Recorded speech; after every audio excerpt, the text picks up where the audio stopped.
A patient named Pushpender of 15 years suffers from myopathy. It was found long years ago, and I met this patient in July 2018. When I saw this patient for the first time, he was sitting on a bed. And after a conversation with their parents, his father told him about the whole history from birth to the present state. According to them, he was born normally. He does all activities. He even stands, and he does all activities which a child does in his childhood. After some time, he had a fever. Then his parents took him to a doctor, and doctor gave some medicine and an injection to him. And after some time, when their parents did not show that his child is not growing according to the age, he went again to the doctor, and doctor suggests that the child will grow according to his time. Don't worry.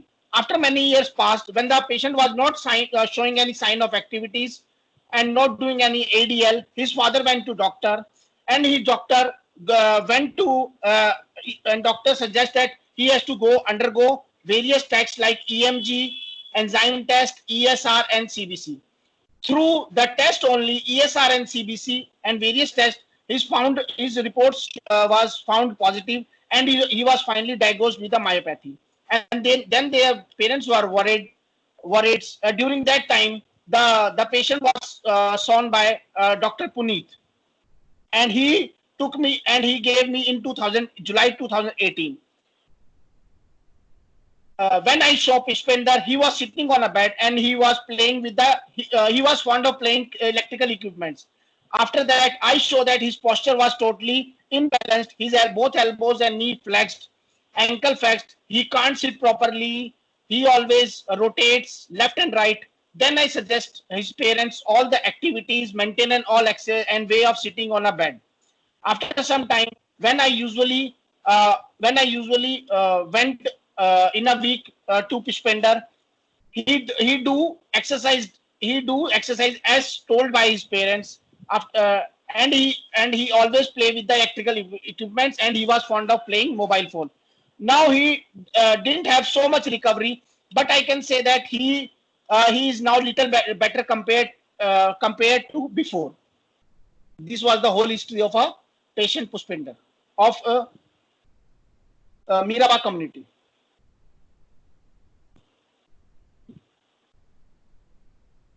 Bolo Puneet. What activities did you suggest to Pushpender? Yeah, I suggested all maintenance exercises. Like I used to tell मतलब बेलन को लेके उसको मेरा video देखना तुम लोग एक बार. उसको मैंने बोला कि जैसे वो बैठा रहता है पैर फैला के, तो उसको क्या करना है, या तो एक जैसे टेबल ले ले छोटा सा, उसमें रख के अपने दोनों फिंगर्स की या इसकी रिस्ट की मूवमेंट करनी है दिस वे में. उसको बॉल को बोला उसके फिंगर एक्सरसाइज के लिए. उसके क्या थे, दोनों एल्बो फ्लेक्स थे, तो वो क्या नहीं कर पाता था, वो फ्लेक्शन एक्सटेंशन नहीं कुछ नहीं कर पाता था. तो क्या हुआ था, तो मैं उसको बोलता कि दोनों हाथों को ऐसे पकड़ के, ठीक है, सपोर्ट की कोई घर में देके उसको बोलता था कि उसको फिंगर्स ऊपर करके उसको हैंड्स को दोनों को ऊपर करके ले जाए, वो बोला था.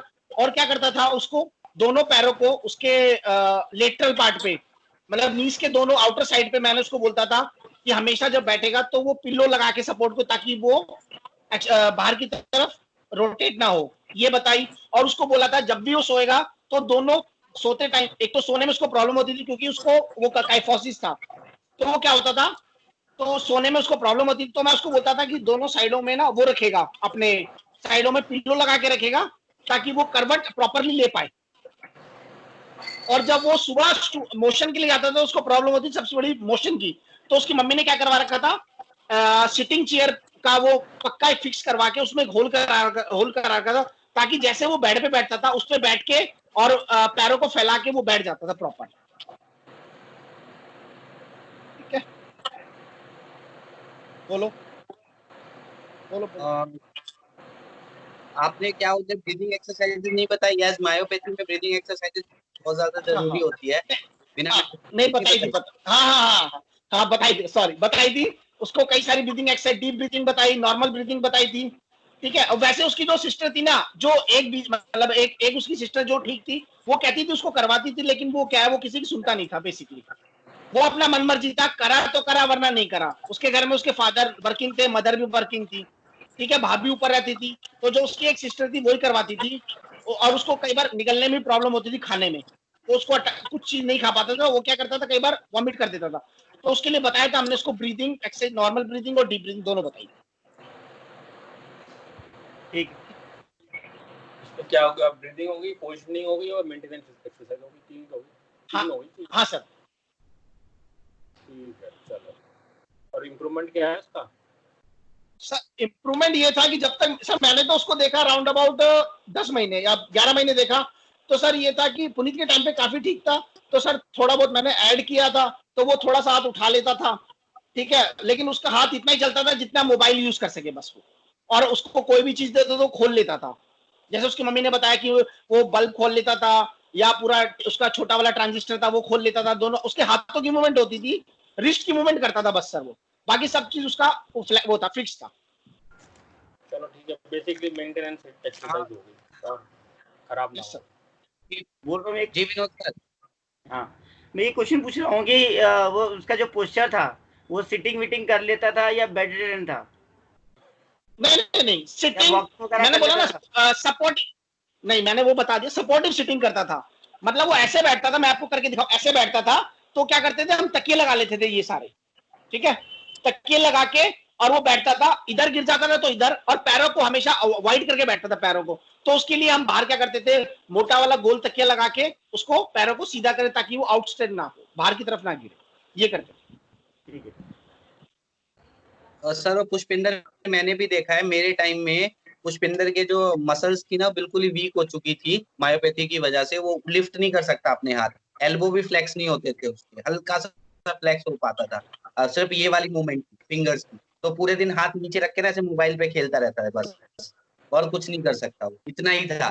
तो मुझे जहां तक लगता है वो बाकी अजय जी को ज्यादा दिन से देख रहे हैं, बट उसकी मेंटेनेंस हो जाए ना, एक्सरसाइज, चेस्ट उसकी क्लियर रहे, और क्या कहते हैं, जो एक्टिविटीज बची है वो करते रहे, बस वही बहुत बड़ी बात है। क्योंकि हम उसे इम्प्रूव नहीं कर सकते, मायोपैथी जितनी एडवांस हो चुकी है, हम बस मेंटेन कर सकते हैं कि और बिगड़े ना। तो अगर हम मेंटेन करके रखते हैं तो हम बहुत बड़ा काम करते हैं। अच्छा, एक चीज और है, मायोपैथी का पेशेंट है, ब्रीदिंग में भी दिक्कत है, मूवमेंट में भी दिक्कत है, इसका कोविड-19 से क्या रिलेट कर सकते हैं? सर कोविड-19 से क्या अगर रिलेट कर सकते हैं? सर अगर मायोपैथी का कोई पेशेंट है जिसको कोविड-19 उसके लिए ज्यादा खतरनाक है, उसके लिए इसलिए ज्यादा खतरनाक है क्योंकि उसकी जो चेस्ट की मसल्स है, ब्रीदिंग एक्सरसाइज वाली मसल है ब्रीदिंग वाली, वो पहले से वीक है। अगर उसको कोविड हो गया तो चेस्ट पहले से एक्सपेंड नहीं कर रही है उसकी, तो सांस लेने में, और ये जो हमारा कोविड-19 में ज्यादातर आपके लंग्स पे ही इफेक्ट करता है, तो उसके लिए डेडली होगा, डेडली, उसका बचना बड़ा मुश्किल है। तो उससे बचने के लिए वही है, एक तो उसे बाहर बाहर नहीं जाना है, जो चीजें हमें पता है पहले से सबको पता है। और ब्रीदिंग एक्सरसाइजेस इस बीच में, क्योंकि कोविड-19 चल रहा है, पहले जो करता था तो करता था, बट इस बीच में रेगुलर जरूरी है उसके लिए, ब्रीदिंग नहीं खराब होनी चाहिए उसकी, ब्रीदिंग एक्सरसाइजेस बहुत ज्यादा जरूरी है। अब घर वाले क्या प्रिकॉशन रखेंगे फिर? सर स्लम एरियाज सर में तो यही घर रखा, वाले कोविड-19 का यही, बोलो बोलो बोलो। हाँ, घर वाले यही रखेंगे सर। वैसे तो बाहर जा ही नहीं सकता पेशेंट, ऐसा है, मतलब ऑलमोस्ट बेड रिडन है, बेड पे ही बैठा रहता है सिर्फ, तो बाहर तो वो जाता ही नहीं है। बस यही है, जो घर वाले बाहर जाते हैं वो उसको टच करने से, घर में आने से पहले जो नॉर्मल प्रिकॉशनरी चीजें हैं, जैसे हैंड वॉश करना, खुद को सही तरीके से सैनिटाइज करना, उसके बाद ही वो उसको टच करें या उसके साथ मतलब कांटेक्ट में आए उस बच्चे के साथ। जब भी उसका कोई एक्टिविटी कराते हैं तो पहले खुद को बिल्कुल साफ करके रखें।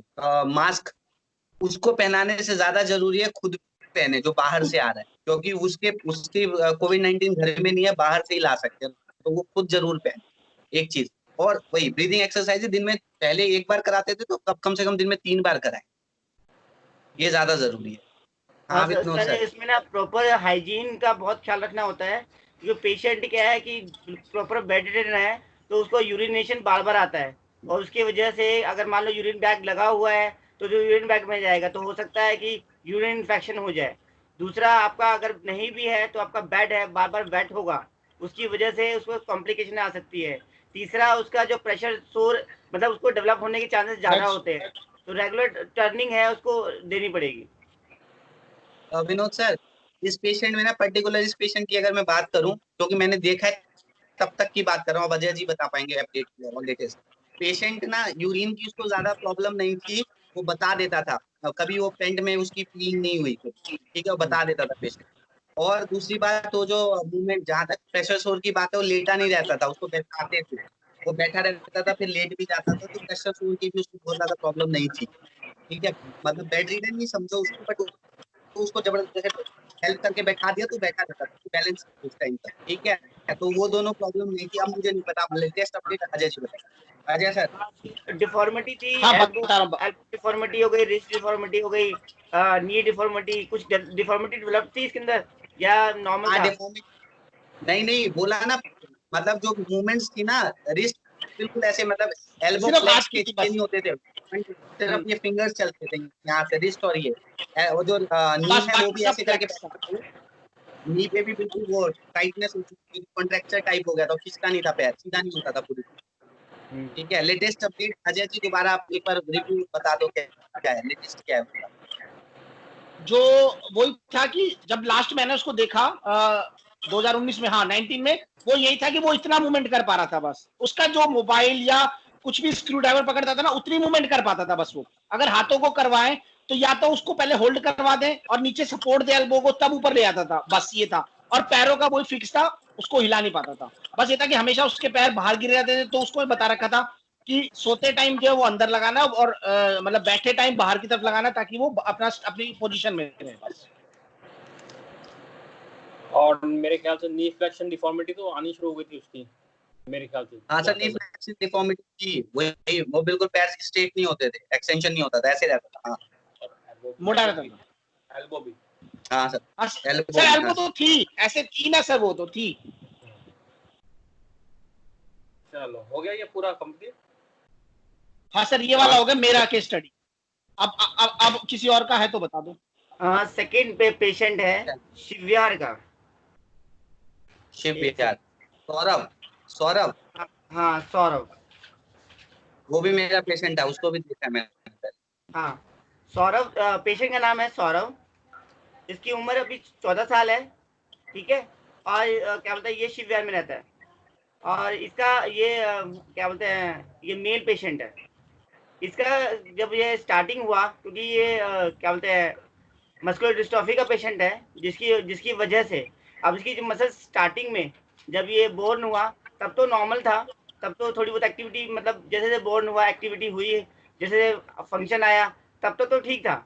लेकिन जैसे जैसे बड़ा होता गया वैसे वैसे इसकी मसल्स डैमेज होती गई, और मसल्स के अंदर आपका क्या बोलते हैं फ्लैसिडिटी आनी शुरू हो गई, और जो मसल स्ट्रेंथ था बिल्कुल लूज होना शुरू हो गया। तो जैसे जैसे मैं जब से मैं देख रहा हूँ, मेरे को हो गया 1 ईयर लगभग, 10 या 11 महीने हो चुके हैं मुझे देखते हुए। जब से मैंने इसको देखा तब से मैंने देखा ये बेड रिडन पेशेंट है, ये बेड पे ही रहता है। दूसरा इसका नेक स्टिफ है, एल्बो में डिफॉर्मिटी डेवलप हो चुकी है, आपका जो लोअर लिम्ब में भी डिफॉर्मिटी डेवलप हो चुकी है। इसके अलावा जो पोस्चर है वो एक साइड बेंड रहता है, पूरा सीधा पोस्चर नहीं रहा, ये सीधा सो नहीं सकता, सीधे वन साइडेड ये रोटेशन में रहता है। इसके अलावा रिसेंट टाइम में ये धीरे धीरे करके इसको काफी बार बेड सोर बने हैं, फिर वो बेड सोर को ट्रीटमेंट करते हैं, फिर वो ठीक होते, देन दोबारा अगेन बन जाते, और कम से कम एक एक बेड सोर कम से कम 6-6 महीने रहते थे, फिर वो रिकवर होते, देन दोबारा बन जाते। इसके साथ ये प्रॉब्लम थी पेशेंट के साथ। मसल्स की जो वो है स्ट्रेंथ है प्रॉपर लूज हो चुका था। पेशेंट अब ज्यादा हाथ की मूवमेंट नहीं कर सकता था, थोड़ी बहुत हाथ उठा लेता। ब्रीदिंग प्रॉब्लम थी, ज्यादा सांस नहीं ले सकता था पेशेंट, ठीक है। ना रोटेट कर सकता था, कोई मतलब एक्टिविटी जो भी करनी होती थी इसकी मदद करती थी, इसके जो हेल्प करा के थोड़ी बहुत एक्टिविटी जैसे हल्का मूव करना, ये कर देता था पेशेंट, ठीक है।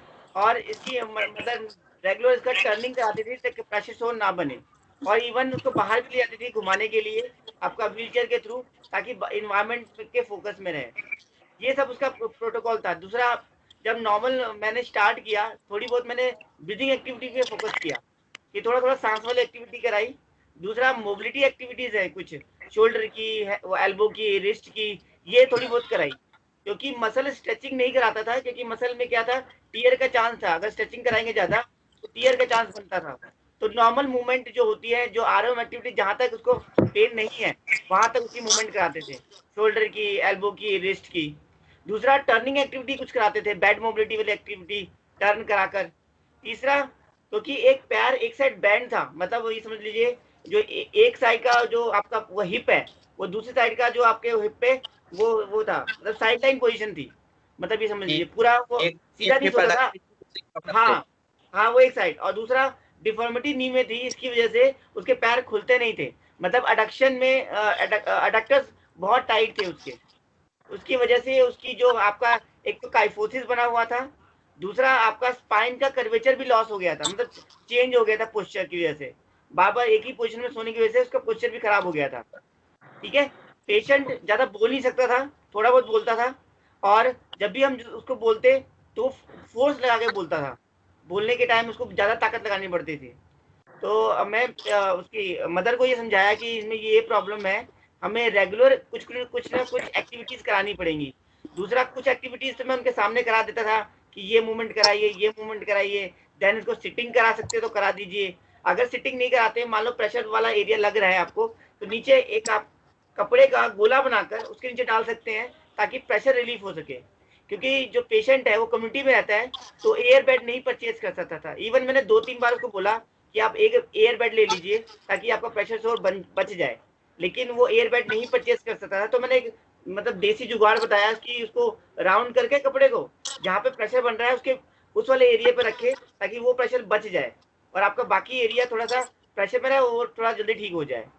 इसके अलावा मान लो जैसे उसका प्रेशर सोर बन गया, तो रेगुलर उसका बैंडेजिंग होती रहती थी, बैंडेज करती थी मदर, और कभी कभी उसको हॉस्पिटल में लेके जाती थी, उसका जो नॉर्मल रूटीन चेकअप होता है वो कराते थे। ऐसे करके ये सब कुछ चलता रहा।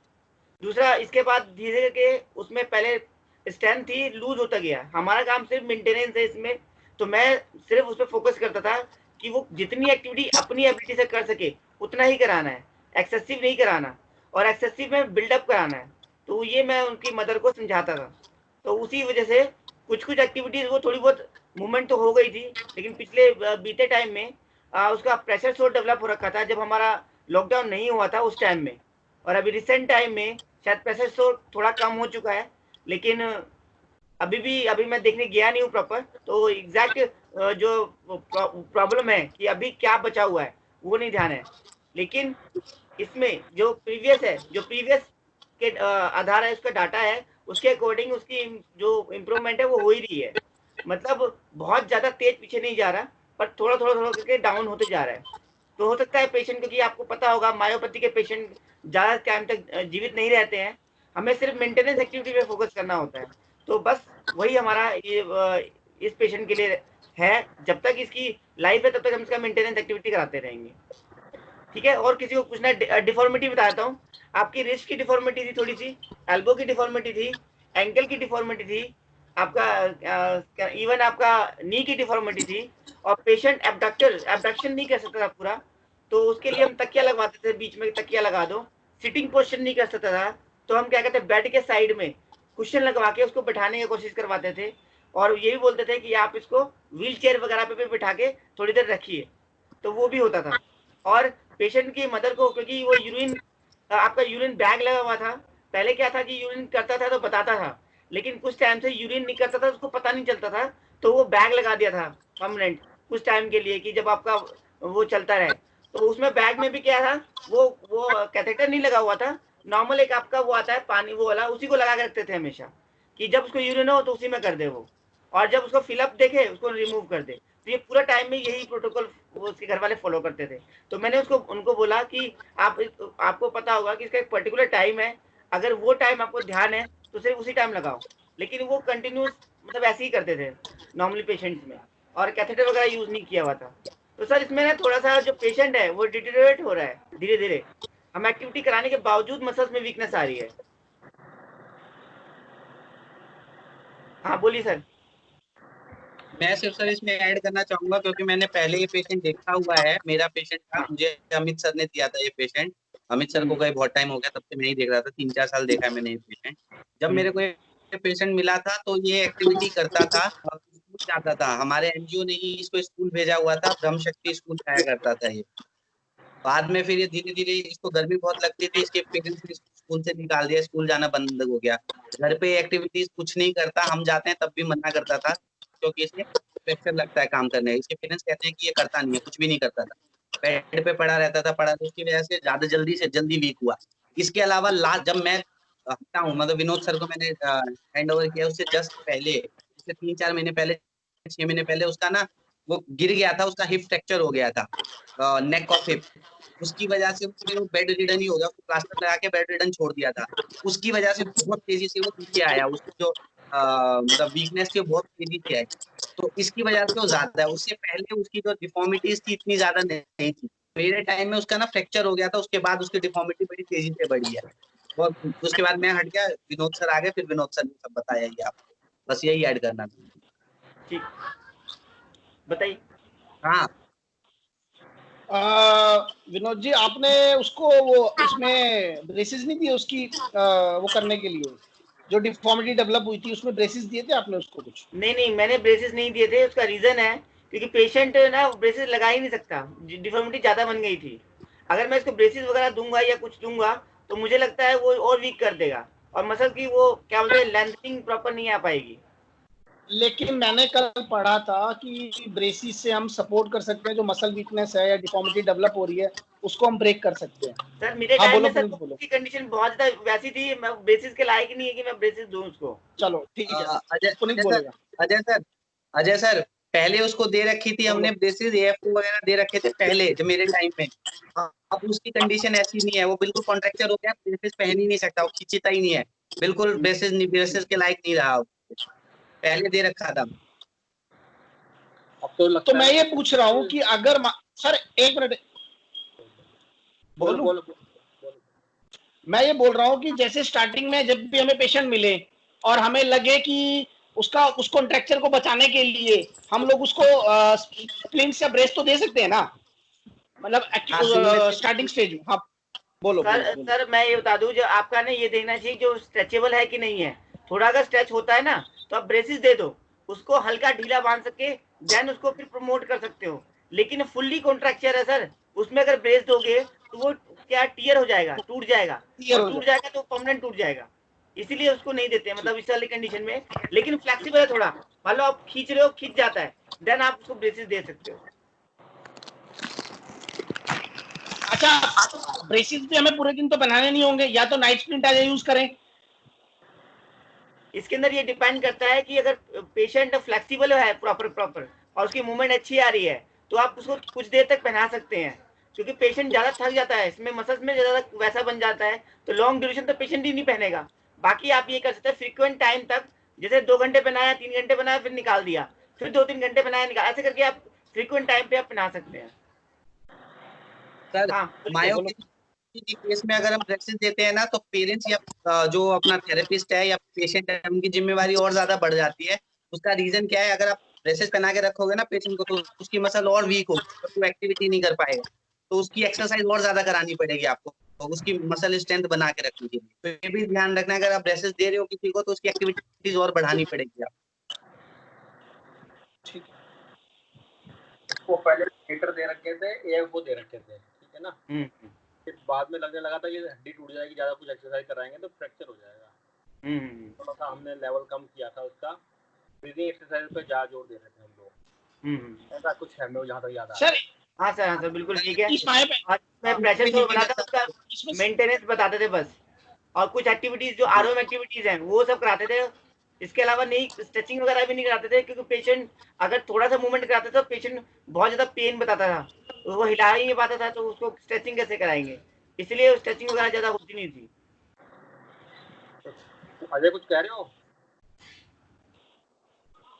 अजय, आवाज नहीं आ रही शायद। अजय, मैं हैंग हो मेरा गया, हैंग हो गए क्या अजय जी? हैंग हो गए, हैंग,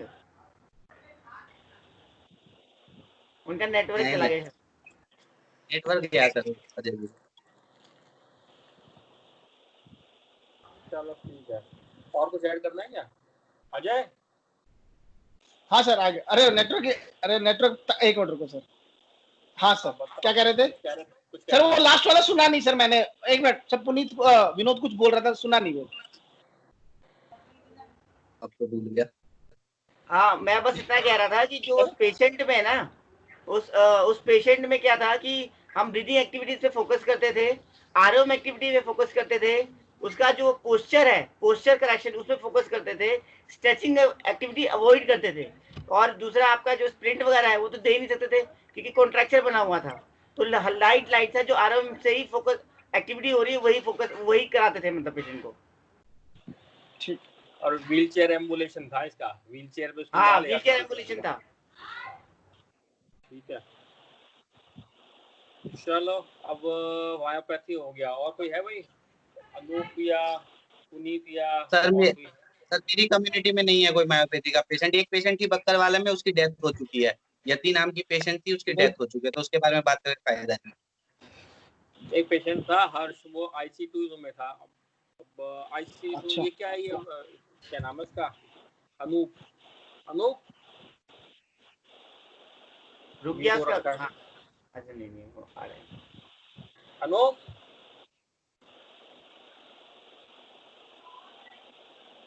स्पीकर ऑन करो, स्पीकर माइक माइक ऑन करो अपना।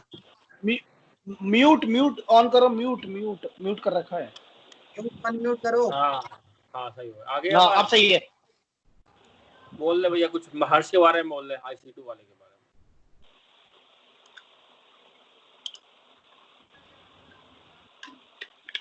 नहीं आई अभी म्यूट नहीं हुआ है।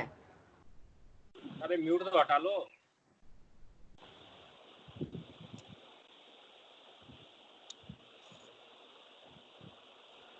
जाके वापस आ जा, जाके वापस आ जा, जाके वापस एक बार फोन काट के वापस आ जाओ, आप ज्वाइन कर लेना। इनको अनम्यूट करना भी नहीं आता यार। नहीं मैंने किया था उनका।